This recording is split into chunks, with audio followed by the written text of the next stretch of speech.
Railway स्टेशनवर आमची railway सुटली आणि मग झालं असं काही. नमस्कार मित्रांनो, माझं नाव हर्षल. स्वागत आहे तुमचं माझ्या या लॉग मध्ये. रूमवर राहून राहून आम्ही झालो होतो खूप बोर. मग आयडिया आली की कुठेतरी फिरायला जावं. चला दुबईला जाऊ आता. तू खुद की औकात देख. तू खूप विचार केला आणि मग ठरवलं शेगावला जायचं. प्लॅनिंग केली आणि उद्याला जायचं असं ठरवलं. रोहनला रात्री पण शेगावच दिसत होतं. सकाळ झाली, लवकर तयार झालो आणि निघालो एवढ्या उन्हात शेगावला. यवतमाळवरून शेगावला जायचं असेल तर आम्हाला जायचं होतं आधी धामणगावला. आम्ही धामणगावच्या बसमध्ये बसलो आणि निघालो शेगावकडे. शेगावला जायचा आनंद तुम्ही यांच्या चेहऱ्यावर पाहू शकता.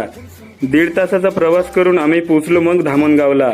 ट्रेनमध्ये प्रवास करायचा आमचा तिघांचा पण अनुभव नव्हता. रेल्वे स्टेशनवर गेल्यावर आम्हाला माहित पडलं की आम्ही ज्या ट्रेनने जाणार होतो ती फक्त इकॉनॉमी आहे. आम्ही आधी रजिस्ट्रेशन न केल्यामुळे आम्हाला या ट्रेनमध्ये आता जाता येणार नव्हतं. आता काय, रेल्वे